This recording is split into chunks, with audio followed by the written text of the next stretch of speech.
Good morning. Let us see today sternum. This is the sternum. It is an example of flat bone. It forms the anterior median part of the thoracic skeleton. In the shape, it resembles a short sword. The upper part, it corresponds to the handle of the sword, that is known as the manubrium. The middle part, it resembles the blade, that is known as the body. This is the body of the sternum. And the lowest tapering part, it forms the point of the sword, and that is known as the xiphoid process or xiphisternum.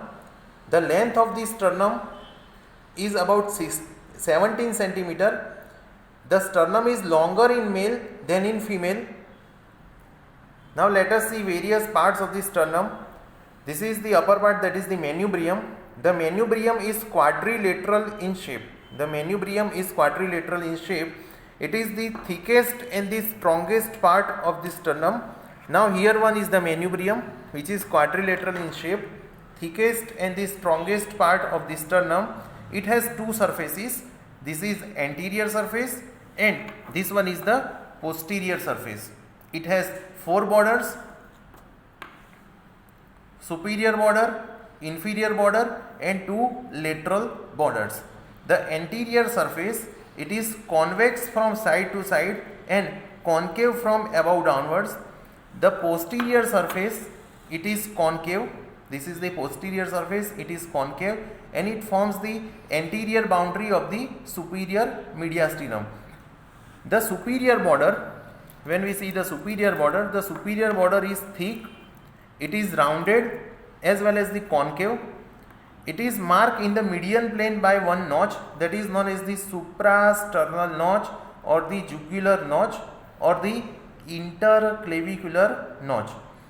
On either side it shows another two notch, that is known as the clavicular notch, right and the left.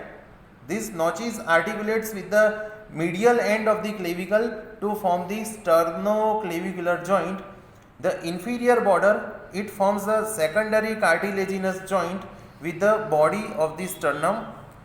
Inferior border of the manubrium, it forms secondary cartilaginous joint with the body of the sternum. The manubrium, now when we see here the manubrium, it forms an angle with the body which is convex forwards, and this angle, that is known as the sternal angle.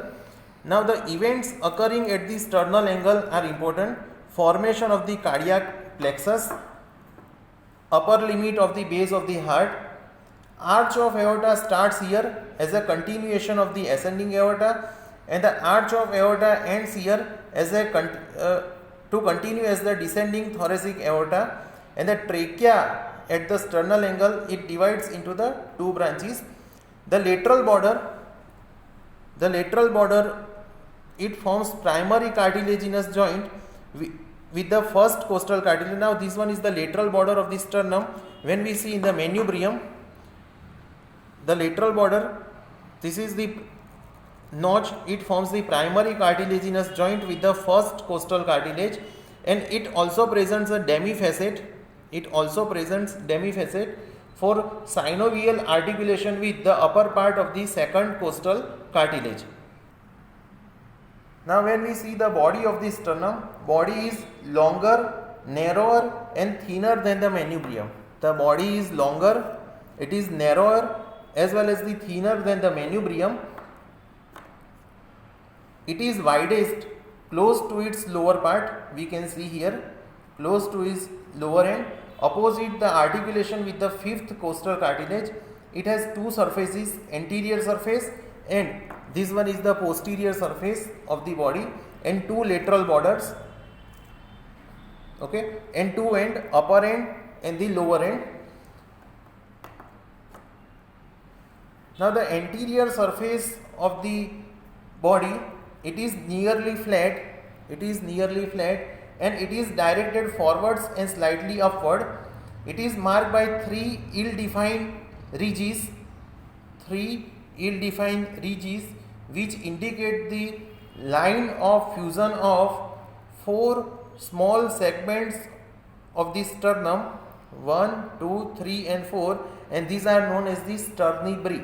So the sternebrae are the 4 small segments of the sternum. They fuse and they form the body of the sternum. The posterior surface, it is slightly concave and it is marked by a less distinct transverse line. The lateral borders form the synovial joint with the lower part of the second costal cartilage and the third to sixth costal cartilage, upper half of the 7 costal cartilage in the lower part. Okay. The upper end of the body, it forms the secondary cartilaginous joint with the manubrium at the sternal angle. The lower end is narrow. This is the lower end which is narrow, and it forms a primary cartilaginous joint with the xiphi sternum. Xiphoid process, it is the smallest part of the sternum. It is at first cartilaginous, but in adult it becomes ossified near its upper end. The shape of the xiphoid process, it varies greatly. It may be bifid or it may be perforated. Okay, so here you can see this is an example of the bifid xiphoid process. The xiphoid process lies in the floor of the epigastric fossa. Now let us see the attachments on the sternum, various parts. Attachments on the manubrium. This is the anterior surface. Anterior surface give origin on either side to the pectoralis major muscle and the sternal head of the sternocleidomastoid muscle. Pectoralis major muscle, sternal head of the sternocleidomastoid muscle. On the posterior side of the manubrium, the posterior surface give origin to the sternohyoid muscle in the upper part, sternothyroid muscle in the lower part. The suprasternal notch, it give attachment to the lower fibers of the interclavicular ligament and to the 2 subdivisions of the investing layer of the deep cervical fascia. The margin of each clavicular notch give attachment to the capsule of the corresponding sternoclavicular joint. When we see the attachment on the body of the sternum, the anterior surface give origin on either side to the pectoralis major muscle.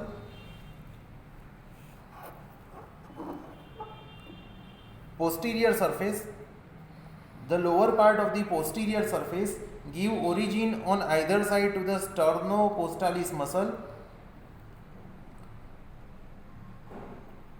On the right side of the median plane, the posterior surface is related to the anterior border of the right lung and the pleura.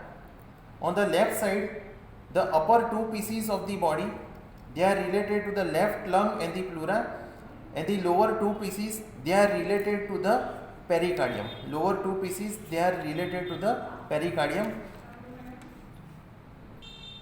So when we see the relation, these are the area related to the pleura, this is the area related to the pericardium.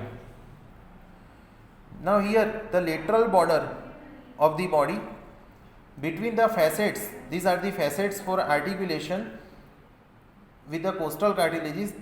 In between this area, the lateral borders provide origin to the external intercostal membrane and the internal intercostal muscle.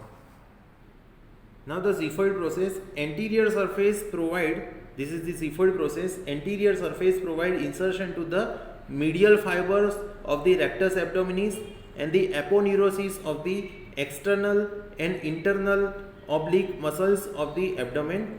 The posterior surface of the xiphoid process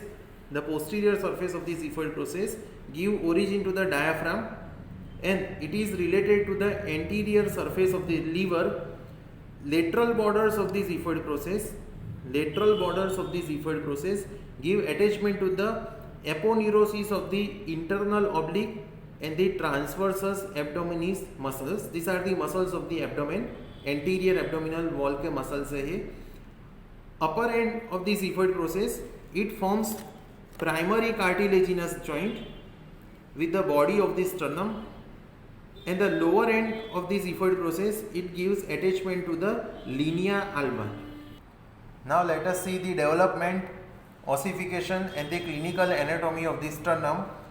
The sternum develops by fusion of two sternal plates. They form on either side of the midline. The fusion of two sternal plates take place in craniocaudal direction. The non-fusion of these sternal plates, they causes the ectopia cordis. It is the clinical condition ectopia cordis, where the heart lies uncovered on the surface. Partial fusion of the sternal plate, that may lead to the formation of the sternal foramina. Foramina are there, or they may also lead to the formation of the bifid xiphoid process. Now the manubrium, when we see the ossification, the manubrium, it ossifies from two centers appearing at the 5th month. The first and the second sternivori, they ossify from the one center appearing in the 5th month. Third and the fourth sternivori, they ossify from the paired centers which appear in the 5th and the 6th month. These fuse with each other from below upwards during the puberty. Fusion is complete by 25 years of age. The manubriosternal joint, it is a secondary cartilaginous joint and usually persists throughout the life. The center for xiphoid process, appears during the 3rd year or maybe later, and it fuses with the body of the sternum at about 40 years. In anomaly called the funnel chest, the sternum is depressed. In another anomaly called as the pigeon chest, there is a forward projection of the sternum like the keel of a boat, and the flattening of the chest is there on either side. That is known as the pigeon chest.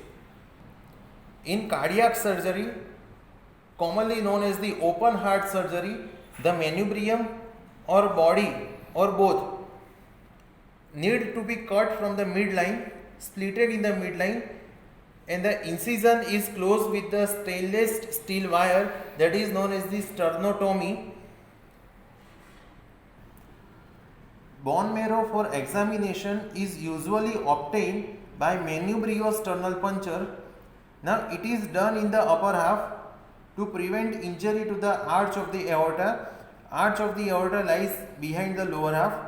Okay, so sternal puncture is done here to obtain the bone marrow for biopsy purpose.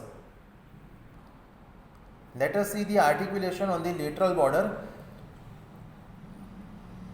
This is the clavicular notch